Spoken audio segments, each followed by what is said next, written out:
Club.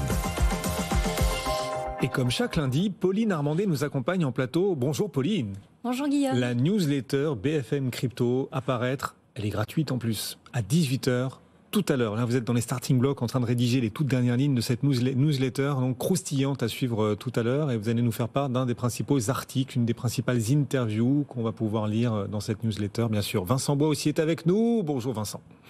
Pour IG, en plus, ces nouvelles sont bonnes, Vincent. On le disait en fin de semaine dernière, le Bitcoin a refranchi à la hausse la barre des 30 000 $. Et pour l'instant, on préserve cette barre. On est à 30 400 $ aujourd'hui encore.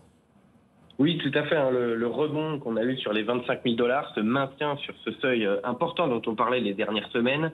A permis justement un rebond important, de nouveau sur les 30 000 $, mais pas encore de dépassement des 31 000, ce niveau qui a déjà bloqué en avril la tendance haussière. Un dépassement et surtout un maintien au-delà des 31 000 $ permettrait une nouvelle accélération. En revanche, attention à un retour sous les 29 500 qui pourrait remettre en cause et avoir une correction vers les 28 000 $. Pour le moment, l'analyse technique et la narrative est plutôt positive avec ces ETF, notamment la cotation demain.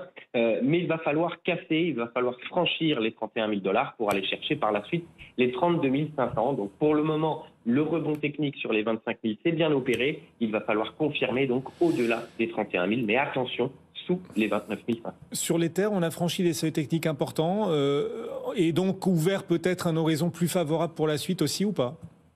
Alors sur l'Ether un peu moins, on n'est pas allé chercher les précédents plus hauts, celui d'avril qu'on a cité justement sur le Bitcoin, c'est plutôt les 2100 $ que l'on pourrait atteindre sur l'Ether il y a un peu de retard justement sur l'Ether, on est venu rebondir de la même façon sur une moyenne mobile importante, mais pas d'accélération, on est bloqué sous les 1930 $, et donc il faudrait accélérer à nouveau au-delà de ce niveau pour aller chercher les 2100 $. Mais par rapport à Bitcoin, il y a un léger retard, alors qu'on voit que sur beaucoup d'altcoins, notamment Bitcoin Cash actuellement, il y a une accélération haussière dont ne profite pas totalement Ether. Donc au niveau technique, moins de signes positifs, on n'est pas encore allé chercher les précédents plus hauts, mais il faudrait casser ces 1930 si Bitcoin continue son accélération au-delà de 31 000 $. L'Ether pourrait casser les 1930 et venir chercher nos 2050, 2100 $, et c'est au-delà qu'on pourrait voir une nouvelle accélération. Merci. Au niveau de la baisse, oui. Les 1820 $ à surveiller, donc comme les 29 500 $ sur le Bitcoin. Vincent Bois, merci beaucoup Vincent de nous avoir accompagnés cet après-midi encore en direct depuis IG. Et Pauline, cette interview dans la newsletter tout à l'heure à 18h, cette interview de Pascal Gauthier, le patron de Ledger, la société spécialisée dans la conservation des cryptos. Pour Pascal Gauthier, les cryptos restent, ce sont ces termes, une industrie d'adolescents, carrément. Oui, c'est ce qu'il a prononcé en fait, c'était en fin de semaine dernière devant quelques journalistes. Donc voilà, en petit comité, on a eu l'occasion de lui poser quelques questions sur les crypto-monnaies. Et donc cette phrase, on va la replacer juste un tout petit peu dans son contexte.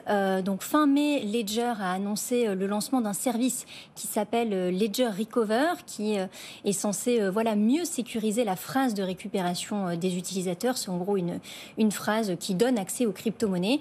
Et en fait, le lancement s'est pas très bien passé parce que l'idée de ce service, c'est un peu de scinder cette phrase de récupération en deux et notamment de la faire sécuriser par 3 entités différentes et c'est pas très bien passé du côté de la communauté parce que ça va un peu, on va dire, en contradiction avec le credo Not Your Keys, Not Your Coins, qui signifie qu'en gros, les utilisateurs doivent détenir personnellement leur phrase de récupération et qu'elle ne doit pas être notamment détenue par d'autres entités. Donc c'est pas super bien passé, ce qui fait que sur Twitter et sur les réseaux sociaux, il y a eu plein de critiques vis-à-vis de Ledger et c'est notamment dans ce contexte, que le patron de Ledger a déclaré que l'industrie des crypto-monnaies restait en gros une industrie d'adolescents.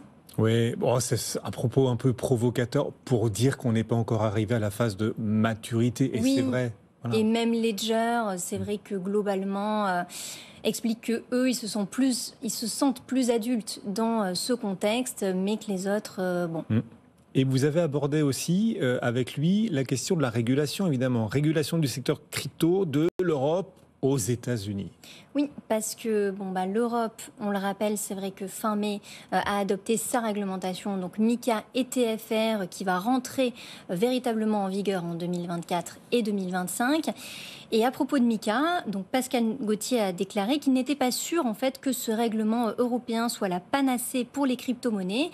Il dit, je cite, la réglementation va tuer les petites sociétés et tente de déstabiliser les grandes structures. Donc globalement, il regrette un peu les termes de cette réglementation.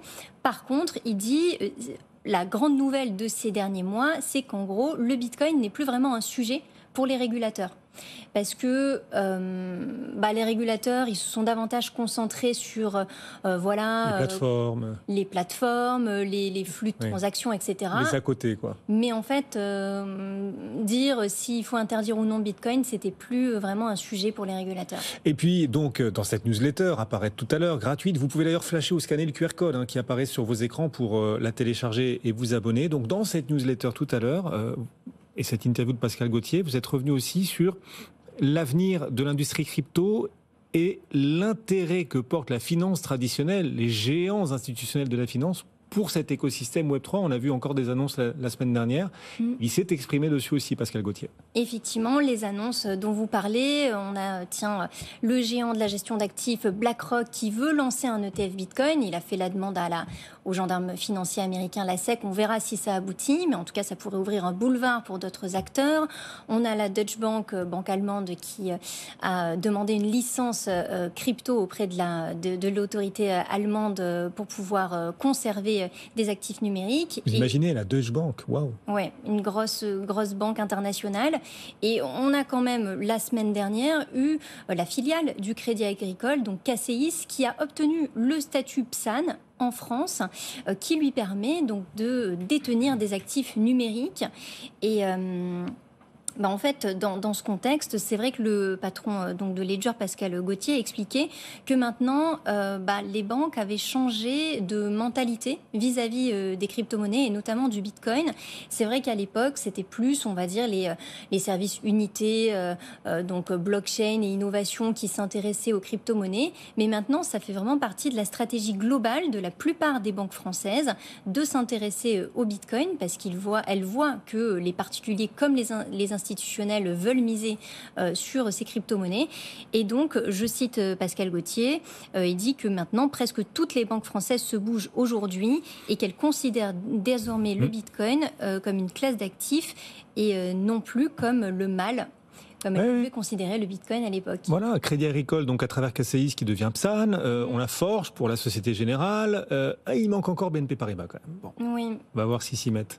Ce sera à suivre. Et cette newsletter, donc, qui vous propose l'interview du patron de Ledger, Pascal Gauthier. Merci beaucoup, Pauline. Merci. Pauline Armandet et notre fil, notre vertical, Twitter, bien sûr, BFM Crypto, notre site internet également. Dans un instant, on se branchera à la séance sur les marchés financiers, alors qu'actuellement, le CAC 40 est en hausse pour entamer la semaine. On gagne 0,35% à la Bourse de Paris.